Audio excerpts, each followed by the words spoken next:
Good morning, everyone, and welcome to Elisa's fourth quarter 2025 conference call. I'm Vesa Sahivirta, Head of Investor Relations. This is now a purely conference call. We don't have audience today here, so we start with the presentations, and the team is here, CEO Topi Manner, and now, as first time, CFO Kristian Pullola. And I think we are ready to start, so I give word to Topi. So please go ahead. Thank you, Vesa, and good day, everybody. Welcome to this Q4 Elisa earnings call. And let's get right down to business and go through the Q4 highlights. During Q4, our revenue increased by 1.5%. That was predominantly driven by mobile service revenue growth, but also related to growth of revenue in international software services. Mobile service revenue growth amounted to 2.4%, and the telecom service revenue to 2.2%. And to telecom service revenue, we include both mobile service revenue as well as fixed service revenue. In international software services, part of the business, the Q4 total revenue growth was 11.3%. The comparable organic revenue was flat, predominantly driven by projects being postponed to 2026. Importantly, in this part of the business, the full year EBITDA was positive, as we stated at the start of the year. So in that sense, we delivered according to our plans. Looking at the total company, comparable EBITDA was at previous year's level, despite quite intense competition during Q4, leading to increased temporary sales cost. The amount of those sales costs was 5 to 6 million euros during the quarter. Comparable cash flow was very strong during Q4, especially driven by net working capital efficiency.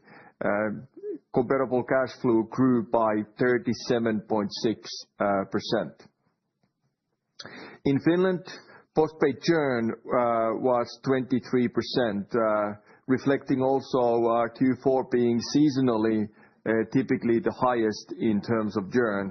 But then again, if you look at Q3, Q4 churn in total, that is a reflection of intense competition in mobile services on the market during those quarters. Postpaid subscriptions decreased by some 2,000, and then M2M and IoT subs grew by some 19,000 pieces. The fixed broadband subscription base increased by 6,000, so we are seeing a gradual pickup in those subscriptions, which is positive. And then importantly, during the quarter, we maintained our market share in consumer postpaid subscriptions in Finland, as we stated in connection to our Q3 report. So in the intense competitive environment, we showed competitiveness by maintaining our market share. The transformation program that we launched in connection to the Q3 report proceeded well during the remainder of the year. We have been conducting the first phase of that transformation program, leading to reducing 360 jobs in the company. And that means that majority of the cost savings that we are targeting has already come into force from 1st of January onwards. So we are well on our way of delivering according to the plan, and realizing 40 million euros of cost savings on the back of the transformation program during the course of 2026. And then finally, our board of directors proposes a dividend of 2.40 euros. And assuming that the AGM so decides, this would be a 12th consecutive year of continuously increasing dividend in Elisa. Looking into the numbers a little bit more deeply, as stated, revenue landed at 588 million euros during the quarter, and we saw 1.5% increase in that one. On top of the international software services and mobile services, we also saw equipment sales picking up a bit. In terms of EBITDA, the EBITDA for the quarter was impacted by the mentioned temporary sales cost. These costs would be related to the competitive situation in the sense that we have been having marketing costs like gift cards related to our mobile services business, and also investing to promotional sales force, for example, in shopping malls, in fairs, and these kinds of events, also in telemarketing. And when you look at the EBITDA margin on year-on-year basis, the impact of these temporary sales costs was approximately 1% unit, as stated, amounting to some 5 to 6 million euros during the quarter. Mobile service revenue 2.4% up, with continued 5G upselling. I will come back to that in a minute. And then when we look at the ARPU development, the ARPU grew 3% on year-on-year basis, also driven by the upsales, but also the value-added services in the form of the security features that we have been introducing to the part of our customer base during the year.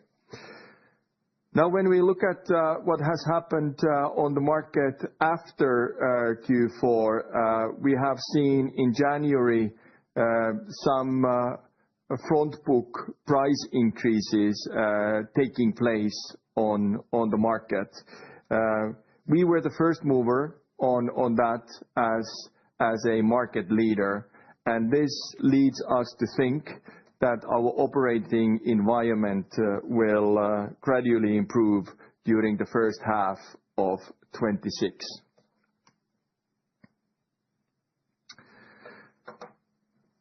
Going into the segment specific reporting, consumer customer segment was impacted by the competition during the quarter.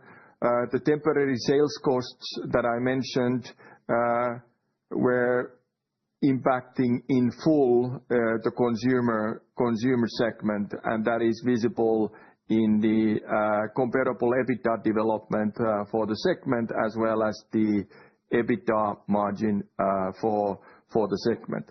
The revenue growth for the segment was 1.9%. In corporate customers, we saw some quarterly fluctuation in terms of revenue, but if we even that out, and especially if we look into EBITDA development, corporate customer segment developed in stable fashion, and the EBITDA margin actually increased with 1% unit on year-on-year basis to 63 million. In international software services, the profitability picked up during the quarter and landed at 4 million euros in terms of EBITDA. On the back of that, as stated, the full year EBITDA for that segment was positive. And then the EBITDA margin for Q4 standalone was 9%, reflecting that we are taking steps gradually to improve the profitability of that business as the scale of the business grows. Just shortly looking into Estonia. In Estonia, during the quarter, the revenue increased by 3%. In EBITDA, we also saw some quarterly fluctuation in EBITDA that was largely flat in Estonia. But then, especially looking into the full year development in Estonia, EBITDA increased by 5%, so above the company average of Elisa, and therefore we can conclude that the market was performing well, and job well done in Estonia.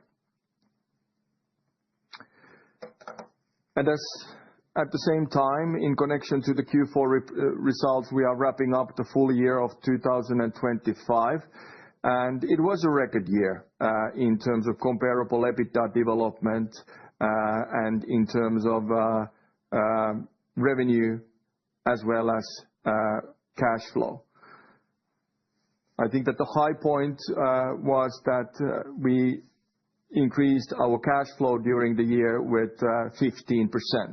Revenue increased 3%. Comparable EBITDA increased 3.2%. And in the intense competitive environment, we kept our base of mobile subs largely intact. Postpaid churn during the year was 20.3%, increasing 3.5% in comparison to previous years. This is a reflection of a competitive situation, but at the same time, this is clearly something that we would want to improve for 26. And now, as stated, in the first weeks of the year, we have been seeing positive signals on the market related to this. Our strategy, faster profitable growth, is on track, and we stay the course. We have our 4 growth pillars: 5G and fiber, telecom service revenue in effect, home services, corporate IT and cyber, international software services, enabled by simplicity and productivity, that we are especially tackling with the transformation program that we have been introducing. When executing the strategy during the year, we will be putting more focus on customer centricity and AI-enabled growth, as well as AI-enabled productivity. And steps are being taken on all of those fronts as we speak. So the bottom line being, we stay the course, we focus on implementing the strategy. During the quarter and at the end of the year, we reached a milestone related to 5G penetration, now hitting the 50% mark in 5G penetration. And with that, we are now disclosing a bit new information to you in this presentation. Previously, we have been discussing about high-speed penetration of mobile services, namely above 200 megabit speeds, including all of our 5G subscriptions, but also some 4G subscriptions. And now this graph is only about 5G subscriptions. As we can see, the 5G smartphone penetration in the market has been increasing to 74%. And as stated, our 5G subscription penetration now hit the 50% mark at the end of the year, and it is a nice linear trend over the years from one quarter to another that we also expect to continue from here onwards. What is worthwhile to mention is that 5G standalone subscriptions are today already a significant part of all of our 5G subscriptions, and the number of those subscriptions is growing steadily. We also have the highest customer NPS score for the 5G standalone users, and that is basically signifying that we are already quite well into taking next steps in terms of network technology, providing value to our customers, and also being able to monetize that value. In other part of telecom services, in the fiber business, the strong revenue growth continues and then clearly is picking up. We are also transforming to modern technologies in there and ramping down the ADSL technology.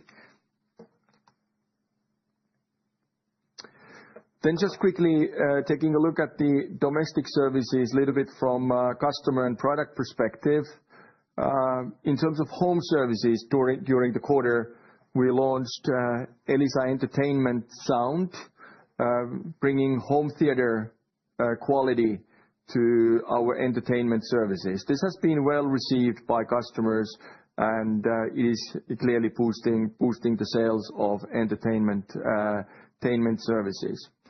Another development on the product front was that we launched licensed home security services, Elisa Kotiturva service to customers. It is early days for this product, but clearly the reception from customers has been upbeat. In corporate IT and cyber part of the business, we launched a new feature to customers, Who's Calling feature. Basically, technologically, we were the first one to be able to crack the code and be able to deliver this information to customers without a separate app being used. So this is a nice feature that the customers seem to appreciate, and the penetration is growing as we speak. On the same space, we also won a European Crime Prevention Award for our scam call prevention solution.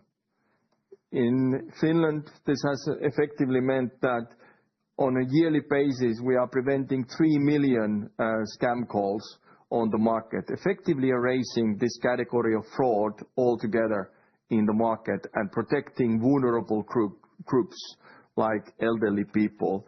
And this is a nice innovation, having societal significance, also something that where we have patents and where we can help other telcos in Europe to do similar kind of crime prevention in their respective markets. In terms of international services, software services, as I mentioned, some of our projects during the quarter were postponed to 2026. We did not lose any deals. We did not lose any customers. This is a timing issue, and therefore, at the end of the year, we had a record high backlog in international software services. The new sales was impacted during the year related to the tariff concerns, and that was very similar phenomenon that we have been seeing all across the software industry globally. During Q4, the order intake, however, picked up notably, and Q4 was a record quarter in terms of order intake for the software part of the business. And on that note, we won a big deal from Ooredoo Group, a big Middle Eastern telco, also reflecting that our product offering and our product strategy is very competitive on the marketplace as we speak. And we have been winning new customers in in that telco vertical during the course of 2025, which will be supportive of our revenue during 2026. And this brings me to the outlook and guidance for 2026. In terms of revenue, our guidance is that we see revenue being at the same level or slightly higher than in 2025. In terms of comparable EBITDA, we are introducing an EBITDA range from 815 million euros to 845 million euros. The midpoint there being 830 million euros. CapEx, 12% of revenue. And then related to our outlook and guidance, we introduce certain assumptions. And these assumptions are that we expect our economic and operating environment to gradually improve during the year.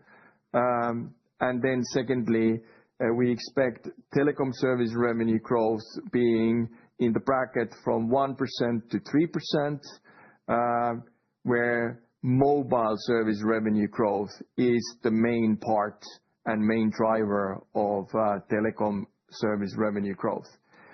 In international software services, we expect an organic revenue growth to be above 10%. So I guess this covers my presentation, and now I will hand over to Christian before we go to the Q&A. Okay, thank you, Topi. As Topi said, the intense competition did negatively impact both growth as well as EBITDA in the quarter. We did especially see temporary sales costs increase during the quarter, partly as a result of increased kickbacks in the form of vouchers, for example. This decreased EBITDA margin by approximately 1 point. I want to highlight that these costs are temporary in nature and can be avoided if the market situation changes. Also, an additional note here, when it comes to the costs related to kickbacks, we have a conservative policy as we book these costs upfront, even if in most cases the costs relate to fixed-term contracts with a maturity of 1 year. When it comes to CapEx, the strict discipline continued, and our investments were focused into areas that further improve our technology leadership and allow us to continue to upsell both 5G and fiber. We are also making investments into IT systems to drive simplification and productivity longer term. Our fiber investments did ramp up, and as discussed earlier, these mainly take place through the JV structure we established during the first half of 2025, and thus the investments are visible through the increased IFRS 16 liabilities. Then into an area which is very important to me, cash flow. We continued strong cash flow momentum in Q4, delivering 38% growth compared to last year. For the full year, cash flow was up 15%, driven by good net working capital development, especially in inventories, where the focus have been during the year. Also, lower CapEx contributed positively, while this was somewhat offset by higher cash outflows related to financial expenses. Going forward, we will further focus on cash and cash flow, and I do see possible areas of improvement in net working capital, especially in accounts receivable and accounts payable going forward. Then a few words on capital structure and our returns. Elisa continues to have a solid capital structure, and in the quarter we took proactive steps to refinance the maturities we have this year. Both the bond transaction as well as the increased loan from the Nordic Investment Bank further improves the maturity profile of our debt. Elisa continues to have industry-leading returns, both on equity as well as on investments. The proactive financing that we did during Q4 resulted in us having somewhat higher cash balances at the end of the year, which temporarily negatively impacted the return on investments. With the cash flows cash flow focus and the continued strict CapEx discipline, we want to continue to produce industry-leading returns also in the future. And then finally, to shareholder remuneration. The board proposes to pay an increased dividend of 2.4 euros for the financial year 25. The proposal is supported by the earnings development, the strong cash flow generation, and the solid capital structure of Elisa. The dividend has been and continues to be our main distribution mechanism. By making payments quarterly going forward, we make the dividend even more continuous to our shareholders. Quarterly payments also give us the flexibility from a financing and a liquidity management point of view. We are committed on our dividend policy, and we will continue our competitive shareholder remuneration. As said earlier, strong cash flow focus is a key enabler for this also going forward. With that, Vesa, over to you for Q&A. Thank you, Christian. And now we move on to Q&A, and we ask first question from the conference call lines, please. If you wish to ask a question, please dial pound key 5 on your telephone keypad to enter the queue. If you wish to withdraw your question, please dial pound key 6 on your telephone keypad. The next question comes from Andrew Lee from Goldman Sachs. Please go ahead. Yeah, hi everyone. I had just 2 questions. The first was on, thanks for the great color you've given in the guidance for 2026 around the total service revenue growth. Could you just help us understand the contribution of mobile service revenue growth within that guide? You've given us some help on that in the past, especially on the midterm guidance. And maybe just give us a bit more of an insight into how important you see the price rises that you made, followed by DNA and Telia last week. How important are they in getting the pricing environment back on track in Finland? Is it quite important or very meaningful, and how have you seen responses to that? And then just second question, you've guided to medium-term EBITDA growth of 4% CAGR. You obviously fell a little bit short of that last year in 2025, and are guiding to be falling short of that again in 2026, certainly in the midpoint. That puts a lot of pressure on 2027. What are you thinking about in terms of your ability to actually deliver to that midterm EBITDA growth? Thank you. Yes, thank you, Andrew. If I start from the last one related to the midterm targets, we are committed to our midterm targets, 4% revenue growth, 4% EBITDA growth. We are targeting that, and these targets are valid. Now, in our guidance, we of course now need to take the prevailing economic environment and the operating environment into account, and that we have done. But as stated, we will be staying the course with the strategy and targeting the midterm targets by 27. Then coming back to your first question, that was around mobile service revenue. As stated in our guidance assumption, we now speak of telecom service revenue, including mobile service revenue and fixed service revenue, and the range for that is from 1% to 3%. And in that, we see that mobile service revenue will be a main contributor to the telecom service growth.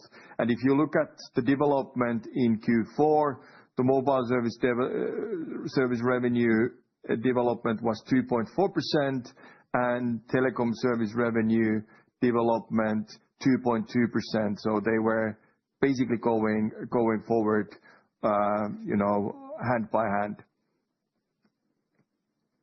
And then, Andrew, there was a little bit of interruption on the line when you said something about price increases as part of your second question. So could you please repeat that?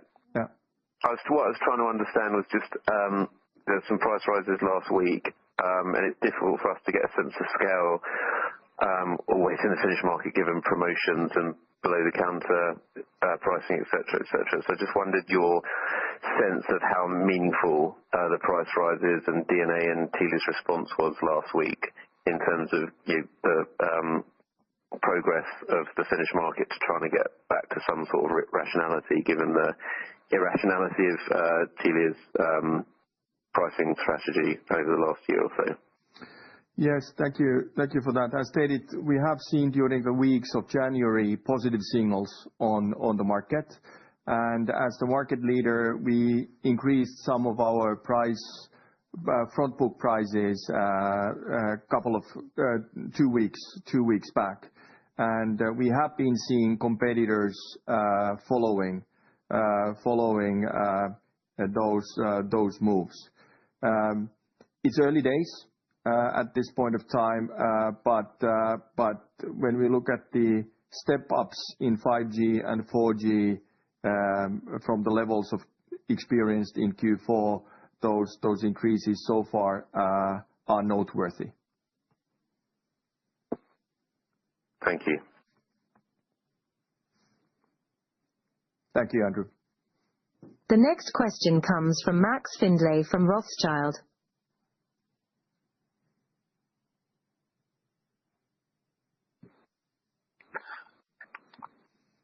Hi, good morning, everyone. I just wanted to ask a couple of questions regarding your OpEx.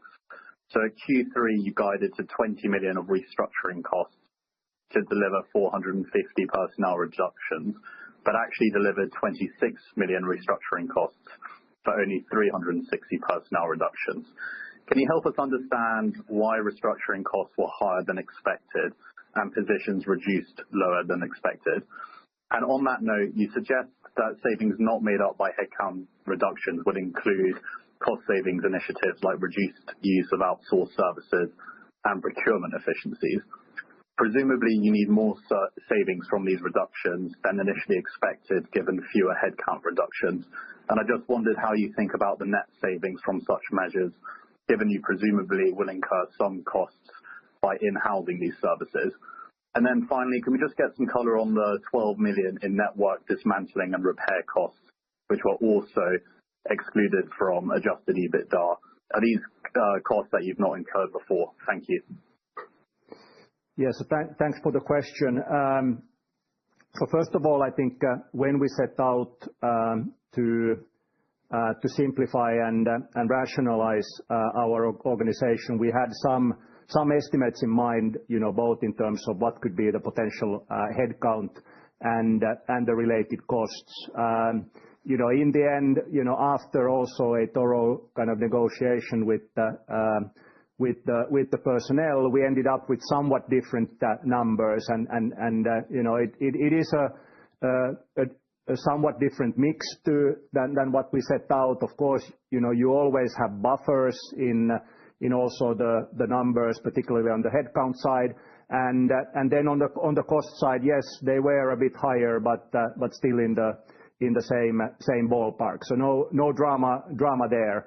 When it comes to the dismantling costs, this is really air cables related to the copper business that we are now having to take down as the service will be ending, and thus costs that we haven't occurred in the past, and I don't see that we would have similar costs in the future either, and thus we are dealing with them as a one-off item. And just to continue on the transformation program, so we introduced it in connection to Q3, and now we are through the first phase of that transformation program, which included the headcount reductions. And we are proceeding well in accordance with our plan, meaning that, with the headcount reduction, majority of the targeted cost savings for 26 has already come into force. But we will continue with the transformation program. And like you mentioned, we will be looking into outsourced services, for example, in the area of IT consulting and software development. We have opportunities there. We will continue our initiative of taking a long and hard look on the procurement of the company, materializing cost savings from there. And then we will be continuously working with AI-driven productivity going forward. The bottom line of all of this being that we are well on our way on delivering on the 40 million euro target. Thank you.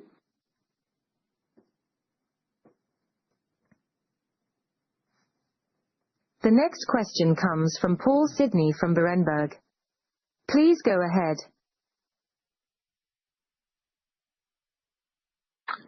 Thank you very much for taking the questions. I had two, please.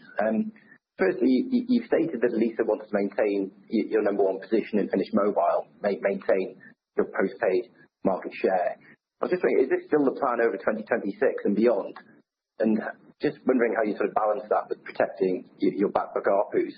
And just wondering if this volume strategy is the right one, given we're seeing some of your European peers focus more on price increases and not be obsessed about volumes. And then just the second question on comparable cash flow. I think you generated 411 million in the year. You've clearly got a very clear focus on free cash flow, given your presentation remarks, but you have no targets for 26 and 27. So I was just wondering if you could help us in terms of the direction of free cash flow over the next couple of years. If you could give us a bit more detail around that. Thank you. Okay, thank you. If I could take the first one, and then Christian will continue with the second one. So related to the mobile service business and our strategy on the Finnish market, we are a market leader. We want to maintain that position on the market. So we are committed to keep our market share, like we said in connection to the Q3 and like we delivered during Q4. At the same time, it is very important to note that we are a responsible market leader. We don't want to grow our market share, and we don't want to fuel irrational behavior in the market. And we have been striking that balance during the Q4. Our strategy in mobile services is a value strategy. We want to provide customers with value. We are a technology leader. We have 50% penetration in 5G. We have a significant portion of our subscriptions already in 5G standalone network, and our competitors have not started on 5G standalone as of now. And then we have, during the year, brought value-added services to our customers in the form of the security features. And our plan in 2025 was that we roll out the security features to some 600,000 customers, and that we did before Q4. And then to start with, Q4 rollout was not planned to play a big role in that. We continue to do this during 2026, building ARPU in our business. But the security features rollout, we will be pacing in accordance with the competitive situation on the market. But we definitely see possibilities to bring value to our customers with all the kind of innovations and features like Who's Calling service and others that we have innovated. And on the cash flow question, you're right. We haven't provided any specific guidance or targets on cash flow. You need to give us a bit time to get back to that topic. But as said, last year was strong. We had clear measures when it comes to inventories. I think inventories are now on a good level. We need to continue to maintain that level going forward. We will now look at additional areas and see how much cash conversion can we drive from those net working capital areas. As we have clarity on that, and if it makes sense, we'll then get back to more clear targets around cash flow. But rest assured, this is an important area of focus for me and the team. This is the enabler for us also continue to pay dividends to shareholders, and thus we are on it. That's great. Thank you very much.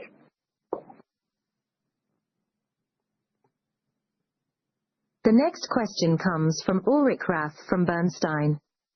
Please go ahead.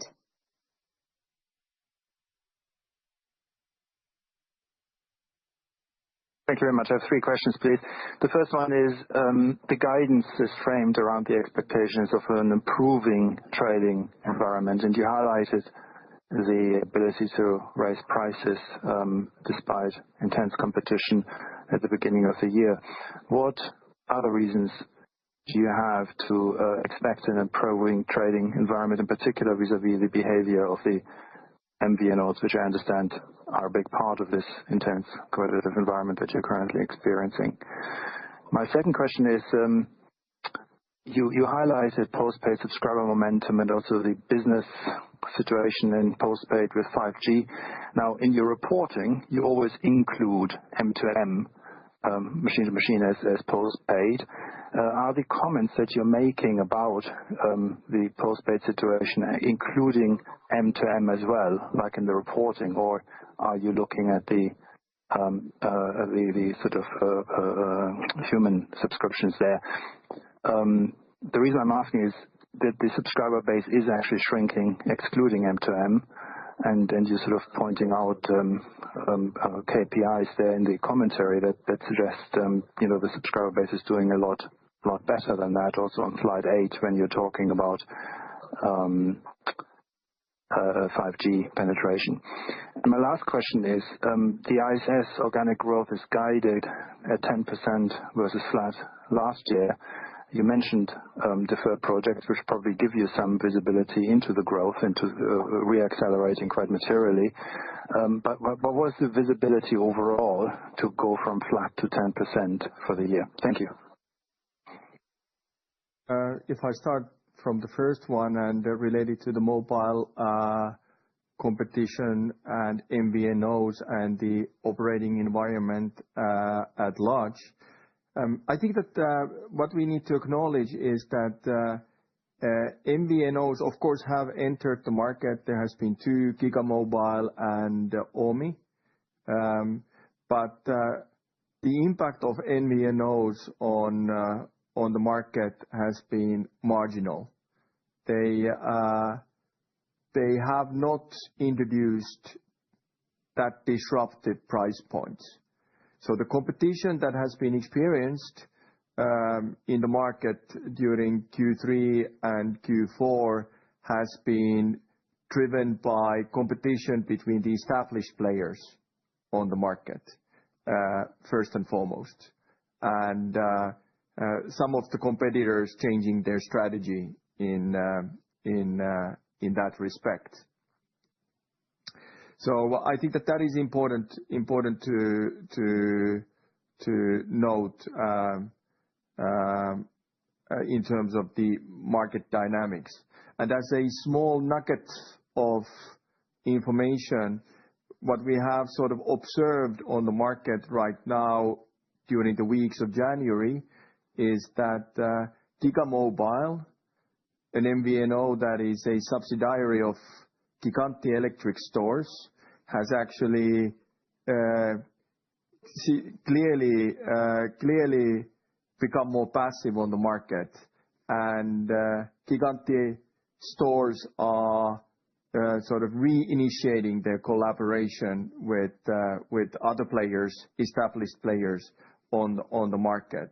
So clearly things have not been easy for the MVNOs on the market so far, which is consistent with the historical evidence on the market when we go years back.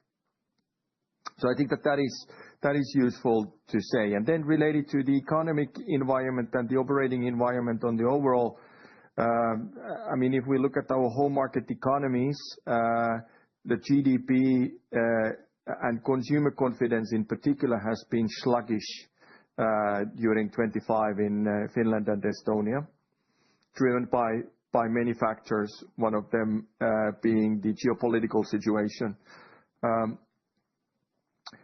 Now, the forecast is that there would be a small improvement in the overall economy during the course of 2026. And as stated, when it comes to the operating environment, otherwise, we have been seeing in the market dynamics, we have been seeing positive signals during the first weeks of January. Then to your second question related to M2M subscriptions, I mean, when we say that our consumer postpaid subscriptions have been stable and we have been keeping our market share during Q4, that is based on number portability statistics on the market. And M2M subscriptions are not included in that figure. So to use your terminology, these would be, human prescriptions or people-based subscriptions. And then finally, your question related to the ISS revenue momentum, if I remember correctly, then indeed, the backlog at the end of the year is record high, given some of the projects being postponed. And then during Q4, we saw a record intake, and the intake clearly picking up, the order intake clearly picking up during the quarter. We have a competitive product. We have been winning customer deals in a more sizable category than we have been winning in the past. Order is one of those examples, and this makes us optimistic about the revenue prospects during 26. That's very helpful. Can I just follow up really quick? I realize I'm stressing patience here with 3 questions, but on your first point, we are saying the MVNOs really didn't have an impact. But how would you frame this? I mean, the MNOs have gone into this hyper competition mode in 3Q and 4Q because the MVNOs came in, I would suspect, but correct me if I'm wrong in this, which then sort of leads to the MVNO impact being a bit muted, simply because, of this heavy competition of the MNOs. So to sort of simply say, it's the MNOs, it's not the MVNOs that are driving the competition, seems to sort of ignore that dynamic a little bit. So I'm just wondering how I should look at that. Thank you. I mean, of course, competitive dynamics on the marketplace are driven by a number of factors. And certainly the MVNOs entering the market sort of play into that equation as well. But our analysis of the situation is that has not been the main driver. The main driver has been competition between the established players and the balance between the established players being sort of, or that equilibrium being rebalanced in the market. Got it. Thank you. Thank you. Very helpful.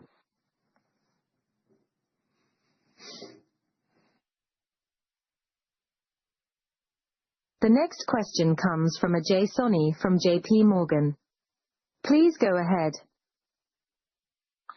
Hi, guys. Thanks for taking the question. I've got a couple. One is on the EBITDA guidance. So I think comparable EBITDA for 25 is around 810. And then if I just kind of take the building blocks of going into next year, you've got around 40 million of cost savings.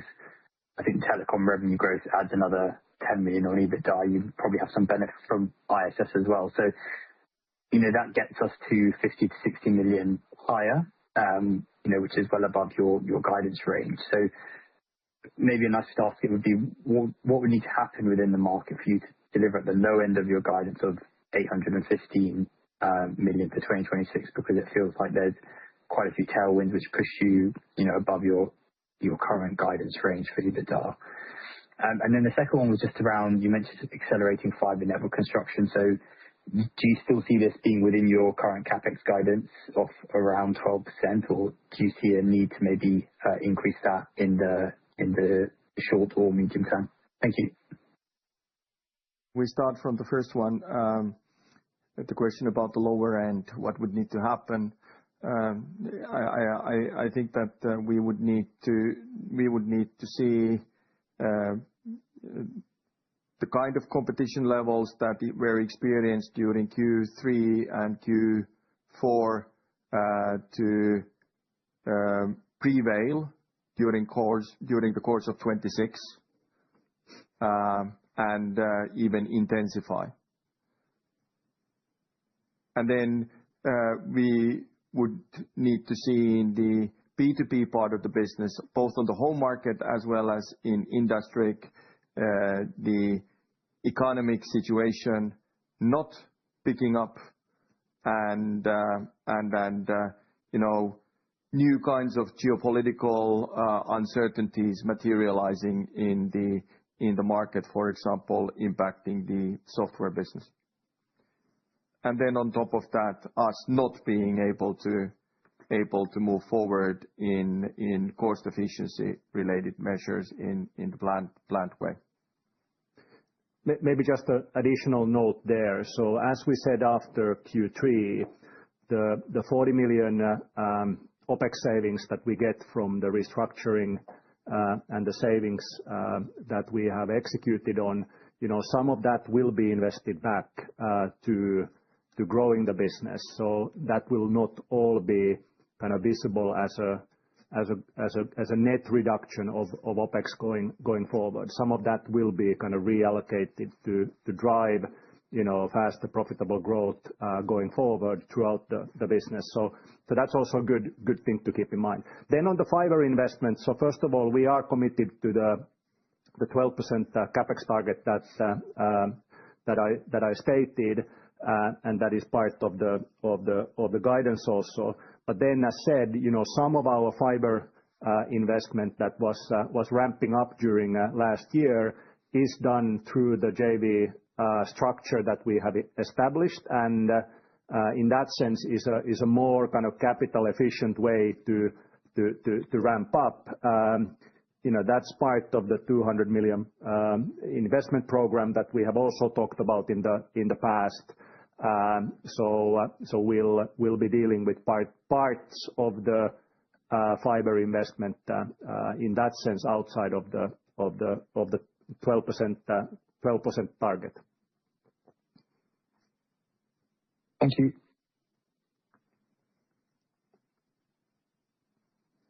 The next question comes from Felix Henriksson from Nordea. Please go ahead.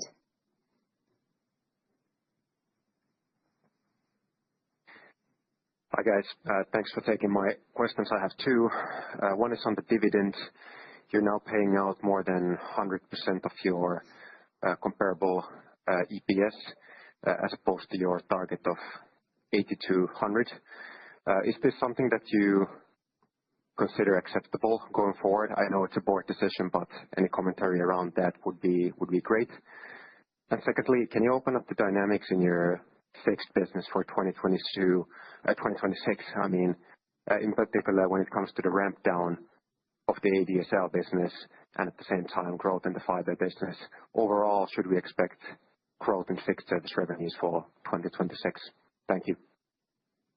So when it comes to dividend, it is very important to note that our dividend policy stays intact. And when you look at the dividend proposal for the AGM now, 2.40 euros,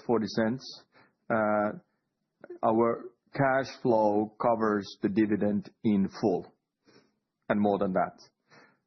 So the focus on cash flow is and will be very important when it comes to the dividend considerations. And then the second part, you want to take that on the fixed business? Yeah, Felix, could you please remind me, was that about ADSL or can you just please about the dynamics between ADSL ramp down and growth in fiber? Should that, overall lead to positive growth in the fixed service revenues for 2026? Yes, I think that, we are sort of seeing sort of a gradually changing momentum in the fixed service business. We are ramping down legacy technologies, PSTN, like we announced during the course of the year. Other technologies like ADSL as well.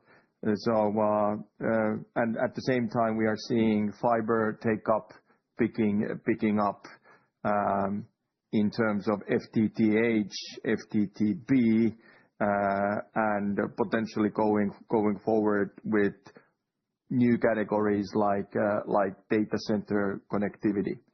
So that is something that we are expecting in terms of future development. Okay, thank you. The next question comes from Sami Sarkamies from Danske Bank Markets. Please go ahead.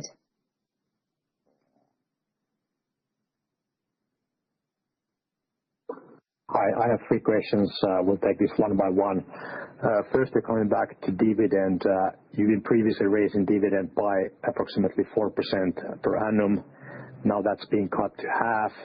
You still keep your medium-term targets, which should indicate sort of 4% EBITDA growth and sort of covered dividend even with sort of the earlier increases. So can you explain what's kind of broken that you're cutting back on the dividend growth?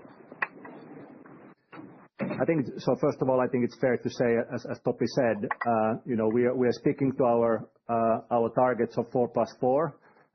Then, as was visible during this year, some of the line items below EBITDA, are from a cost point of view growing faster than EBITDA, which is then reducing the growth of EPS.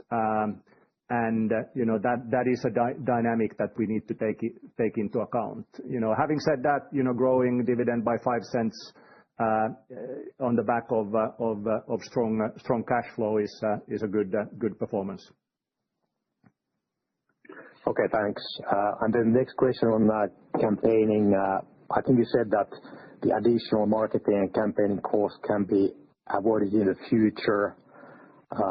Why will it be different in the future than in Q4? So what are you thinking here?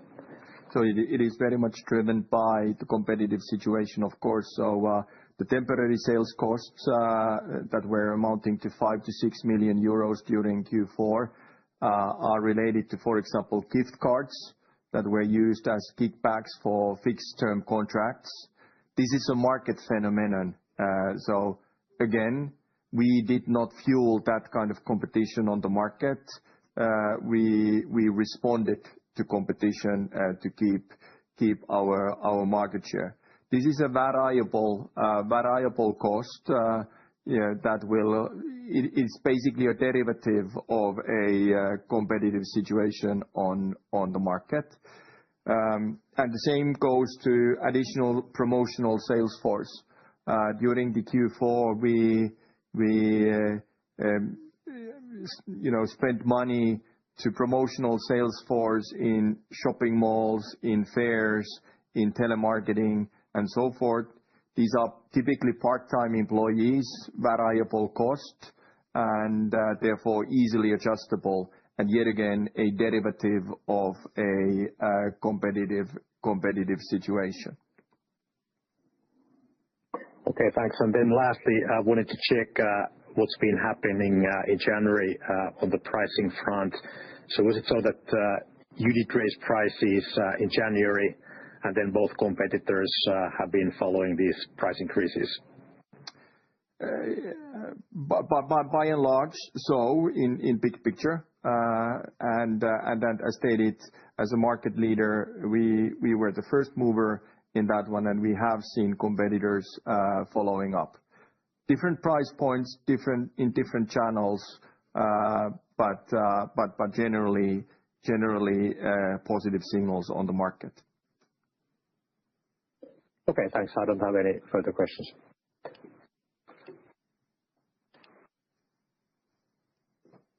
The next question comes from Artem Beletski from SEB. Please go ahead.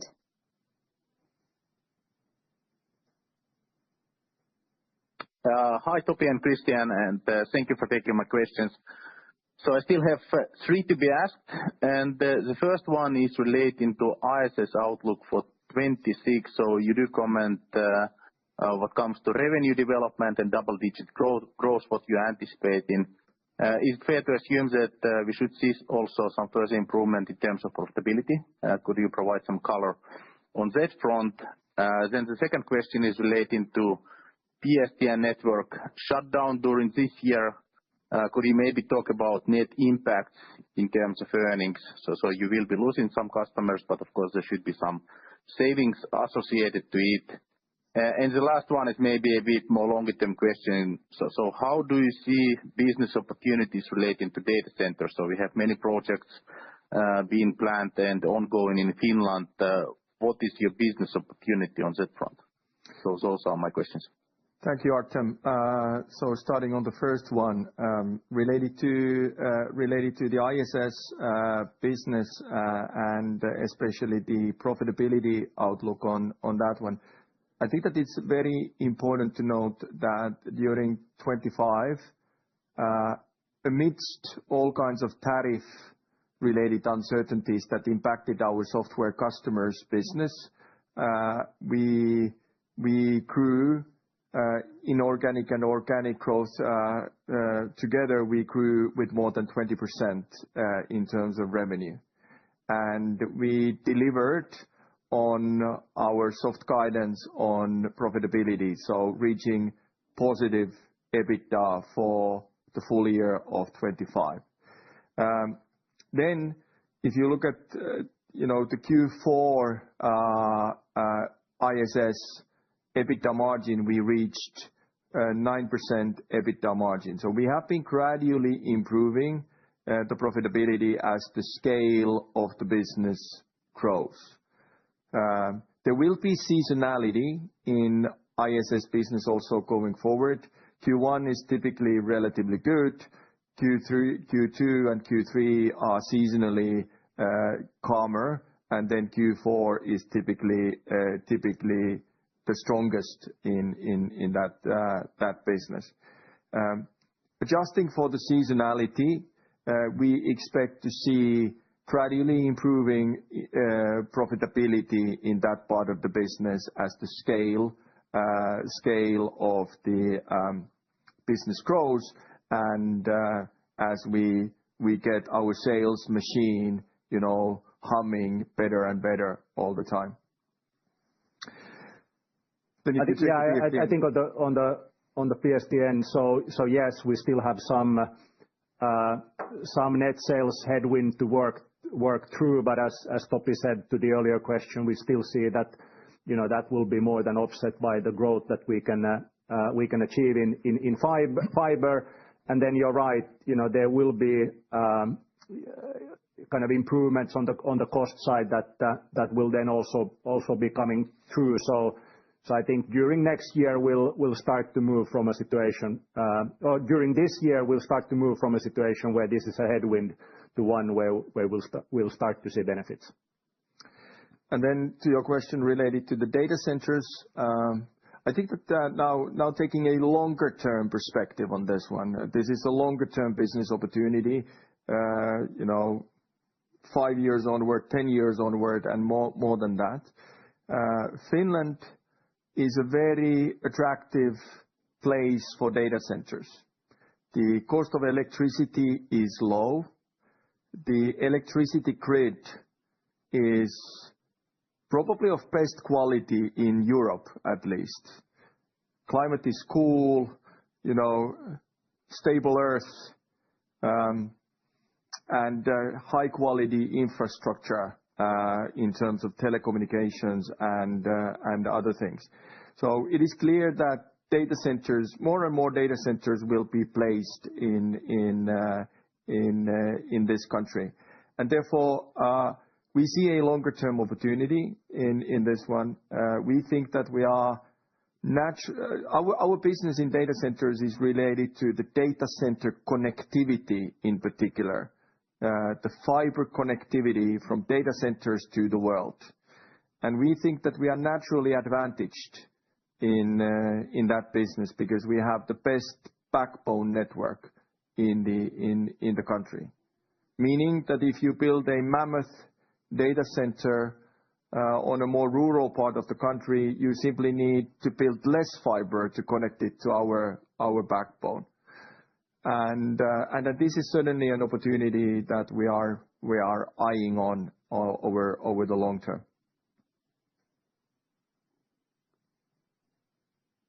All right, it's clear. Thank you. The next question comes from Ondrej Cabejsek from UBS. Please go ahead.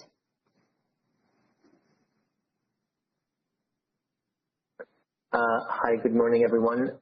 Thank you for the presentation and all of the additional color that you are providing today. I also have 3 questions, if I may, and I'll also go one by one, please. So first of all, on the cost-cutting program, the 14 million. So you mentioned that obviously this is now a bit of a different structure, fewer or less of an impact from the FTE reductions, more of an impact from other things. So is it fair to assume that the impact under this new kind of structure will be more kind of phased into 2027 than before? And is there any reason to believe that because, again, the structure of or the nature of the cost cutting is a bit different, that the net impact from this new structure could be less or more than the previous one? So I think first of all, and maybe it was my imprecise comments that might have triggered your question, and if so, apologies for that. We are on plan when it comes to our 40 million cost reduction program. When we set out and when you set out to do a program like this, you naturally kind of indicate a higher headcount than maybe where you will end up.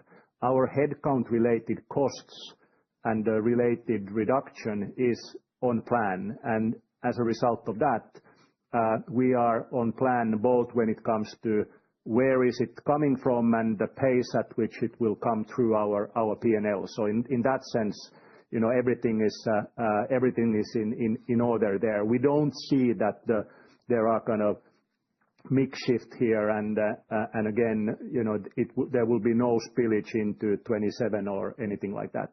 Having said that, of course, we then continue to work on other areas, areas that are non-headcount related to find, more efficiencies to drive, longer term productivity, and that's business as usual, particularly in a market environment like the one that we are operating in currently. Yeah, I think that what Christian is saying is very important to understand.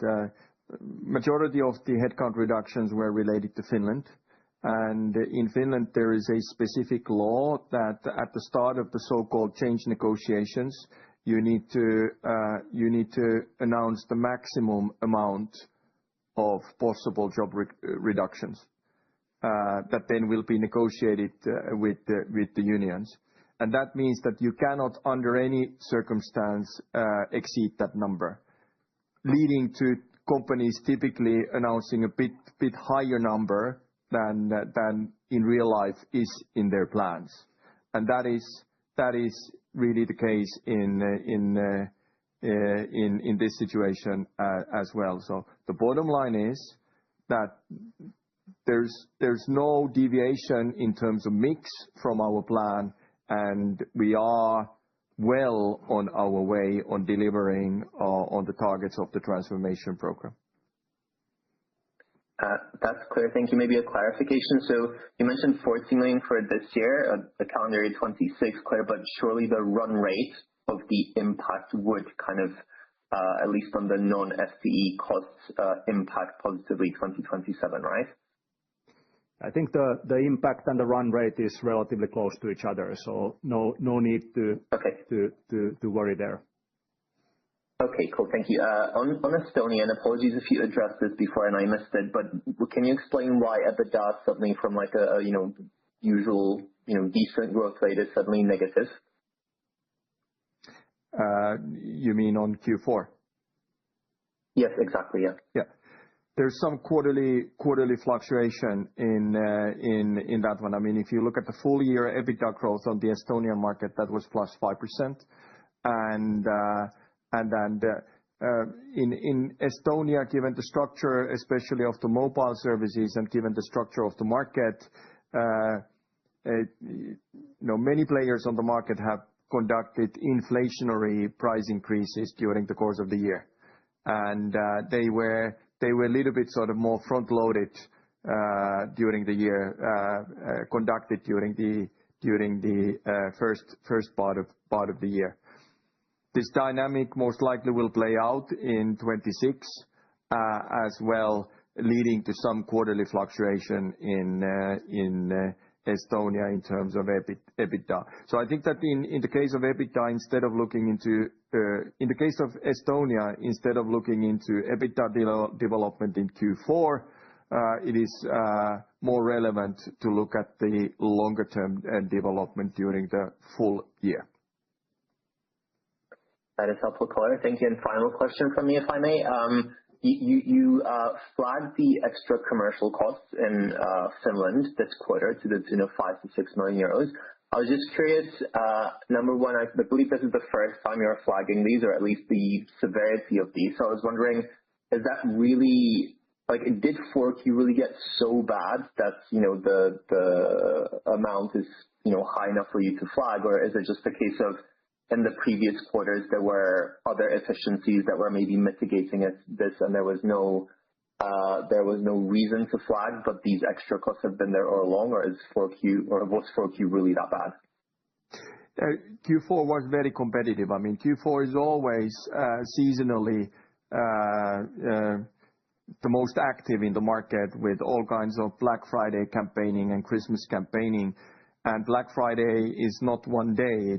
These days it's basically the whole of November, and then continued with Christmas.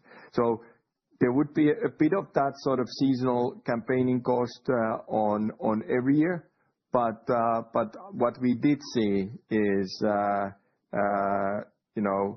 intense competition during Q4. More intense than we have been experiencing in this market in many, many years. And just to be clear, when we talk about the 5 to 6 million or the 1% of EBITDA, that is costs above and beyond what we normally see in the fourth quarter. Correct. That was my follow-up. So thank you very much for all that color. I really appreciate it. Thank you. The next question comes from Abhilash Mohapatra from BNP Paribas. Please go ahead.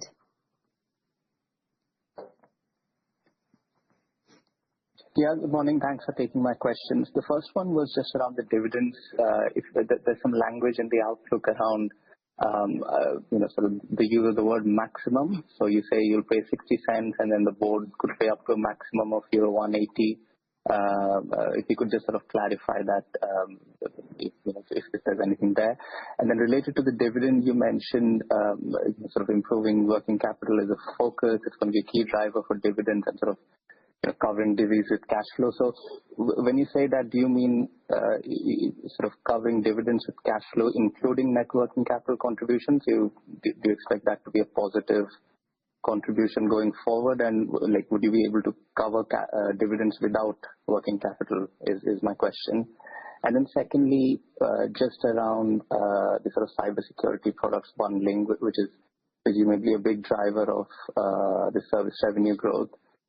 What do you need to see that will make you go ahead and sort of execute this or hold back? What do you need to see changing in the market? Because I suppose the MVNOs are sort of now here, they've been launched, and Telia also seem focused on, I suppose, improving the commercial performance in the market. So what do you need to see changing which will allow you to sort of go ahead and execute these price changes? Thank you. So maybe if I start on kind of dividend and cash flow. So first of all, dividend, this is now a quarterly dividend which will total 2.4 euros, so 60 cents a quarter. That it's a technicality that we talk about the 60 cents separate from the 1 euro 80 cents, which is then the three next quarterly payments, because the AGM will make the decision on the first one, give a mandate to the board, which will then decide on the three next quarterly ones. So for all kind of purposes, this is a 2.4 euro dividend, which is a 5-cent increase from last year. Then when it comes to cash flow, will we be able to cover it without working capital improvements? I would say that we will drive strong cash flow overall, and working capital is one lever that we have to being able to generate cash flow to continue to fund the dividend. So it's not the only lever.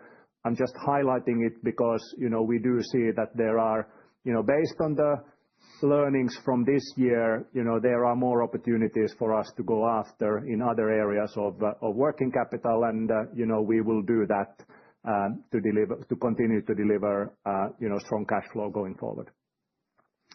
And on your last question related to the rollout of the security features and the progress of that, as stated, our original plan was to cover during 25 those subscriptions where the terms and conditions allow us to make changes during the tenure, and those subscription types are of ongoing nature. And that part of the clientele has now been addressed. It was largely addressed already by the end of Q3.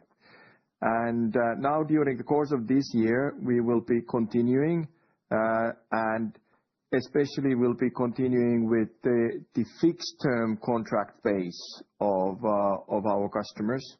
And the terms and conditions of those contracts allow us to introduce the new offering when the fixed term for the customer expires. And that we will be doing. We will be basing our sales approach to the competitive dynamics on the market. Related to your point about MVNOs, the MVNO pricing has not been disruptive, and that is important to note. The price points that they are using are higher, and that creates some possibility to continue the security feature rollout. At the same time, we do see that on the prevailing economic woes on our home market, there is a price-sensitive end of the market, price-sensitive end of the customers, and certainly we will need to take that into consideration when we move forward. The bottom line being that we will be basing the security feature rollout to the competitive dynamics, and we will be gradually moving forward with that during the course of 2026. Got it. Thank you. Thanks. The next question comes from Max Findlay from Rothschild. Hi, thank you for giving me the opportunity to ask another question. I just had a question on mobile. So the midpoint of your mobile growth guidance is 2%, despite delivering 3% this year. And as has been referenced several times in this call, your guidance assumes the economic and operating environment improves during the year. Does this imply that the first half of the year we should expect growth below 2%? And are you factoring in better second half performance? And linked to that, I know we've just discussed FAST, but it seems that your kind of value-added services strategy has been less supportive of growth than had hoped. And I was just wondering if this is a fair assessment. Thank you. So first of all, we are not giving assumptions related to the mobile service revenue. Related to our guidance, our assumption is that telecom service revenue, mobile service revenue, and fixed service revenue together will grow in the range of 1% to 3%. So that is an important note. Having said that, we do expect mobile service revenue to be the main driver of telecom service revenue during the year. And then when it comes to competitive dynamics impacting the security features rollout and the value-added services rollout, during 2025 we proceeded according to our plans, and Q4 was planned to be a calm quarter in that respect in any case. Going forward, we will need to take the competitive dynamics into account, and as stated, we will be pacing the rollout in accordance with the competitive dynamics. Thank you.